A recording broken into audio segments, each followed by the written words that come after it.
Mental health has become an integral part of health and well-being, but it may not be well recognized in this part of the world. With the rising inflation and insecurity challenges, it may have taken its toll on many Nigerians, leading many to depression and even worse, suicide. For the university students who have been told to come back to classrooms after staying at home for 8 months, the mixed reactions as to how to get back into the education zone has become a constant. With the continuous protests that had gone on for 8 months, many students have lost hope in the education system, moving to become entrepreneurs, engage in crafts, and even leave the country. But not every student may have had this opportunity to use their time in a positive light. Joining us to discuss this is the health of students is a certified cognitive behavior therapist, Wemimo Adebi. She joins us in the studio. Good morning.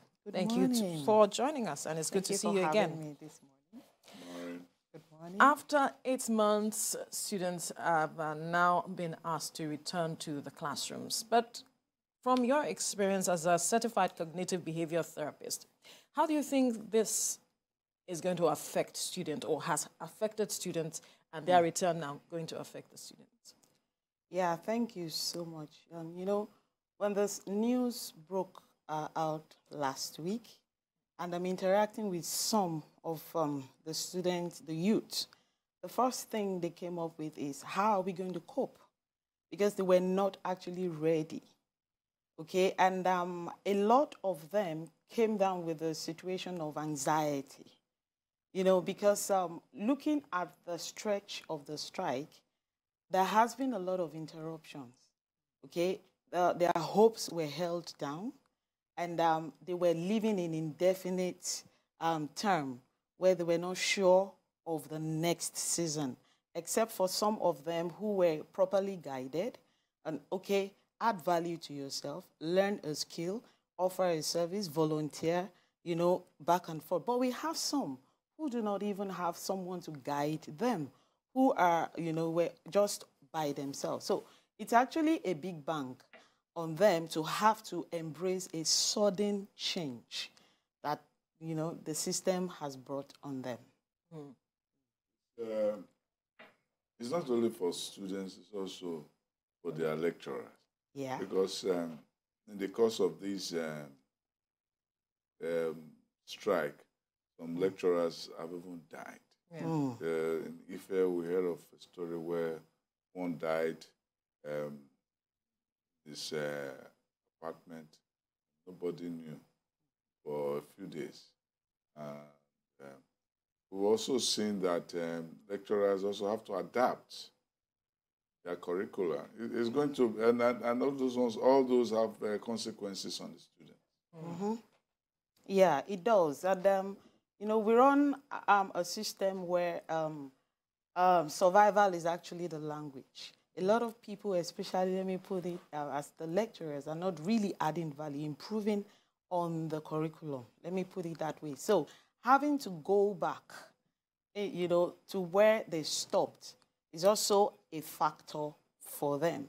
Then, you know, for the student, you know, there was this back and forth that says as soon as they return to school, they may have to get into examination, you know, and look at the stretch of 8 months of having to be disconnected from an academic activity. And, you know, and one thing I want us to understand is we're looking at the lecturers, we're looking at the student, we should also look at the parents who are also going to have to make provisions. All right, how ready, how prepared. The year is winding down. A lot, as you know, a lot of economic factors have crept in, and parents have had to face, you know, they are being faced with one thing or another. And we should also look at the vendors on ground, because when you are on campus, we have people who make their, you know, their source of income is actually from the students. You know, you make copies, they have to eat, they have to mend clothes, all sorts of commercial activities. So it's an embodiment of mental health breakdown, which we need to look into critically. But there are good aspects of the mental health too. Those ones who have been out of school for a long time, Okay. go back to see their friends. They go back, some of them will have to party, and go back. Right. Those people who have not been making money, who have been selling. Who is the man who sells, the woman who sells akara at the corner, who has not been making money, say her business is back. All those selling books is back. So there are two sides of it. Yeah, we also need to put into consideration that the campus is a social sphere, okay, where most of the students, the sellers, the buyers, they connect. And it's also a place where we know the situation with most families today. The campus is a place of succor for some students who are running away from an abusive family, abusive homes, and all of that. So I want to talk about, look at it from the positive aspect. Finally, I'm going back into my serene environment where I have control over myself, my time, and my activities. So it's both ways. However, there are a lot of anxiety, okay, and a lot of them are still battling depression until you deal with them one-to-one, before you get to know some of the things that may have happened to them within the past 8 months.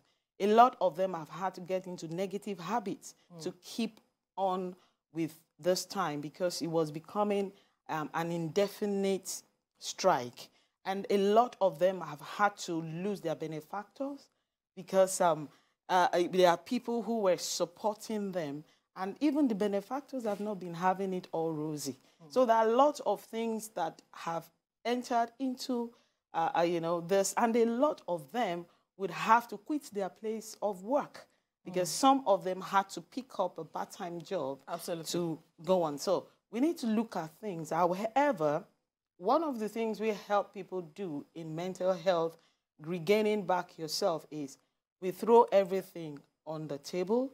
We look at your options and the reality. The reality is you are being called back. For what purpose? To study. So what are their options? What are your options? Okay, let's look away from some of the things that has held you down or that may be holding you down. Then let's team up, all right? There's something we call in psychology, we call it trauma bonding, all right? Your fellow student is also traumatized, not you alone. So why can't you just team up with someone, your classmate, your roommate, your flatmate, whoever, and then let's see how... Solidarity of trauma. Yeah, trauma, that aspect has its positive, aspect as well. Not everything has a negative, There are two sides. Yeah, two sides, exactly. Misery loves company. Yeah, so let's trauma bond, okay? Let's see how you rub my back. Is that always positive?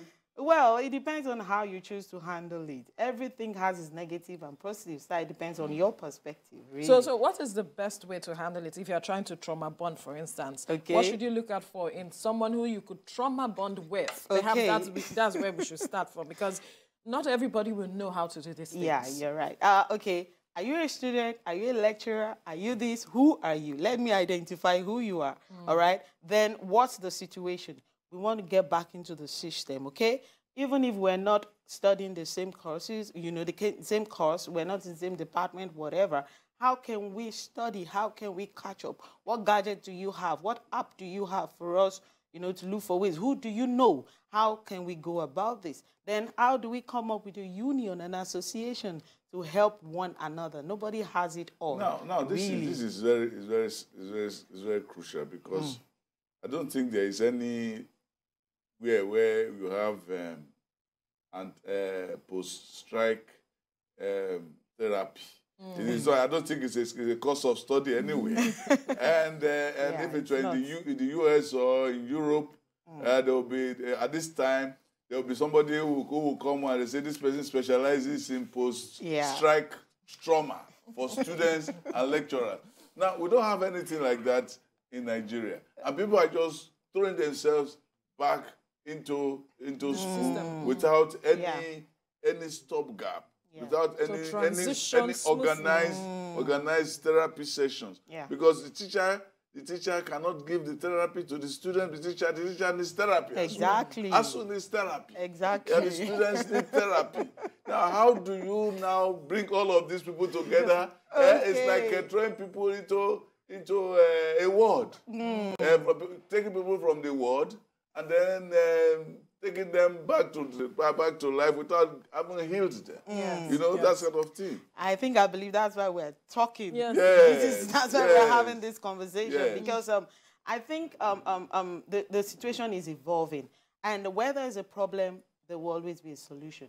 And one of the solutions will be that you know, institutions should start looking in the direction of having a department basically for therapy. But we're talking about how it is important that schools begin to look into the aspect of having this kind of a department that addresses this situation with regards to perhaps the trauma, the mental issues that has to do with strikes like this, addressing it. But then one will ask, what kind of therapy would you offer a lecturer? What kind of therapy would you offer perhaps a student? And what kind of therapy would you offer someone who is running a business, who might be happy that, oh, we have returned, and might see himself as not needing therapy, so to speak, and perhaps the parents?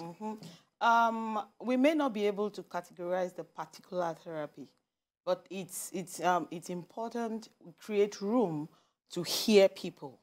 A lot of people are rolling by life, you know, and then they have a lot, you know, but for this particular situation, lecturers, students, whoever, anxiety disorder therapy is going to help because you are anxious for the unexpected, okay? And a lot of things have become out of control. You're no longer in control. What if, okay, after 3 months, it's announced that the school is going to close down again? It's another form of anxiety. We hear of PTSD, post-traumatic stress disorder. That's post-traumatic. Yes. Now, this one is moving from one trauma to another trauma. Yeah. So how do you now sort out these traumas? So when you are trying to well, in the first place, you have to identify what are the categories of trauma that they might have gone through during the shutdown. Yeah. Now, going back to school is going to bring another set of categories of traumas. So is it like moving from fry pan into the fire? That, okay, you want to solve depression and you go there and you now get, there's another, this one is not depression, it's a kind of an excitement-related disorder. Okay. Maybe you were quiet and sullen and morose during this time, and then you go back to school, you're almost like a butterfly, you know, jumping everywhere. And so you have two human beings, you know, fighting inside one. You know, when we talk mental health, World Health Organization didn't give us a particular definition to it. It's just categorized into how you feel, okay, what you see, and what's going on within you, especially your mood. So when we say we want to offer therapy to this set of people, we want to know what's on your mind. Okay, what has been your experiences, okay, and what do you see coming? When you are able to engage such an individual, it's easier for you to get to where exactly you are going until you hear, until the individual speaks to you, until there's an avenue, there is a room, an opportunity for therapy.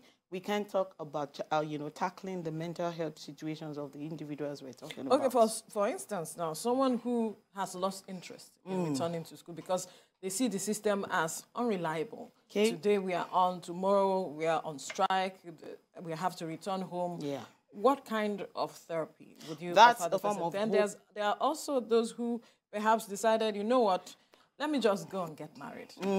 Let me just solve this situation by getting married. Yes. And let book rest for some time. How do you address that? You know, when you talk about depression, hopelessness is the major factor.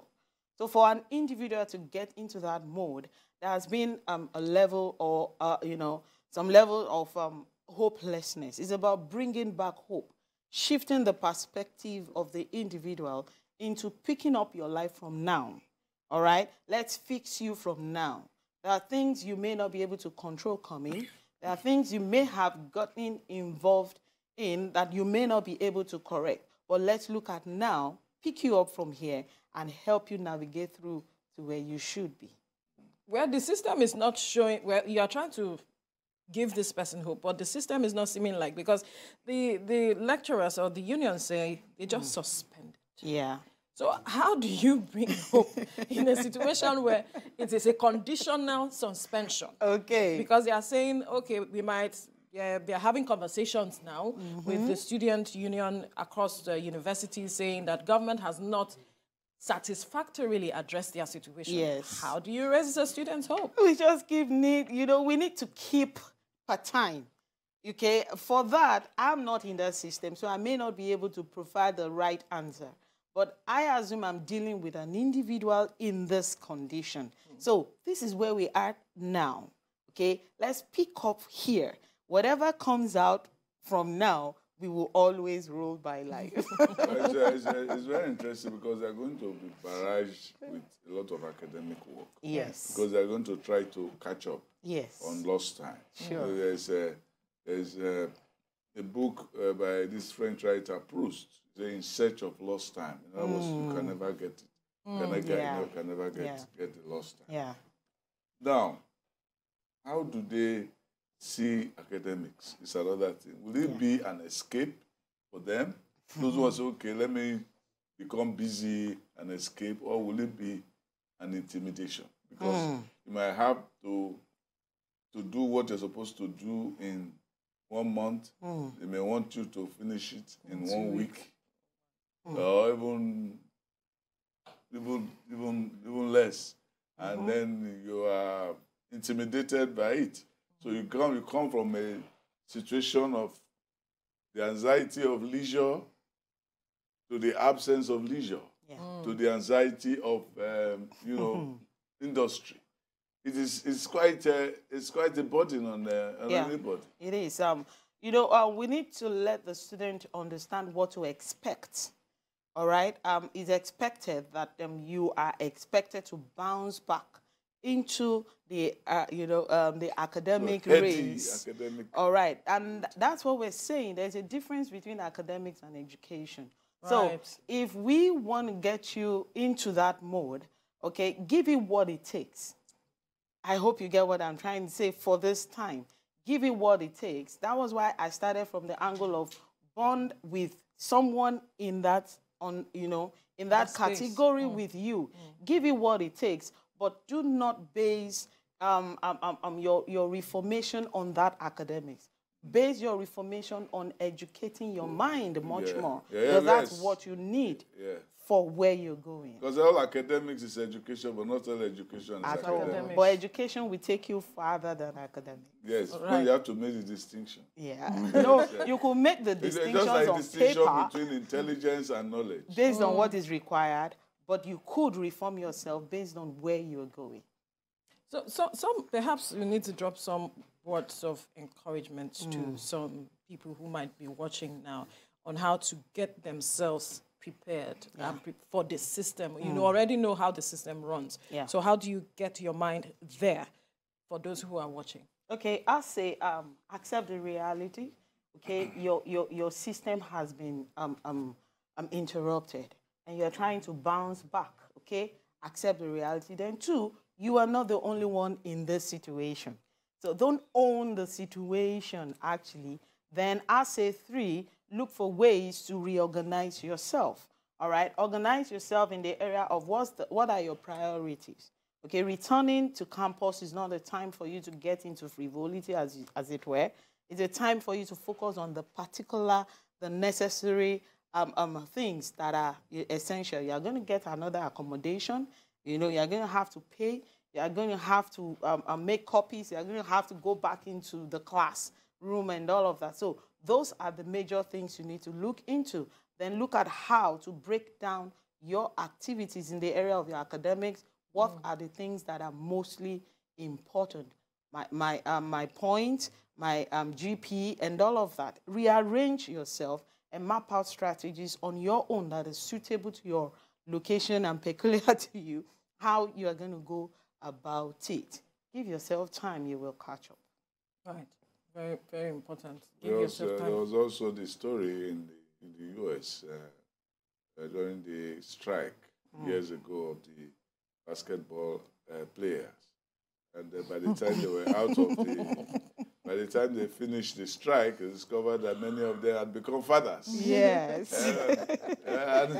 So it's part of the situation. How do you become a father and then become a student? Again. When you were trying to become a student, before you become a father. How do you deal with that kind of trauma? How do you start earning money and making money, and then you now become a beggar as a student? When you're supposed to be a student before you start making money. So it kind of role reversal. So it becomes actually a confusion. You know, it can create really serious personality disorders. Yeah, those are some of the things we look into, and there are consequences for every decisions and actions you may have taken in the past 8 months. Do the university authorities have to do something about it? Does the government have to institute some kind of system, some kind of specialists or specialization on this matter? It's high time. Do we need to get some seminars going on campuses? Yes. For people to say,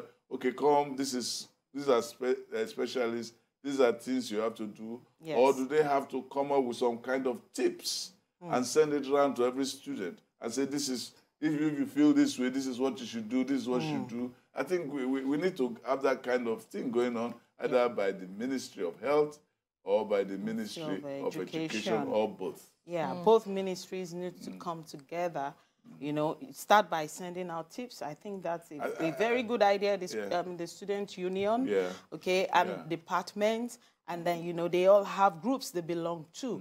I think the stability of their mental health should be paramount to them. A lot of them, you know, have gone, like I said, have gone into habits, you know, drugs, tyranny, and all of that. So once the mental health is in shape, every other thing, you know, the perspective will shift, better decisions will be taken.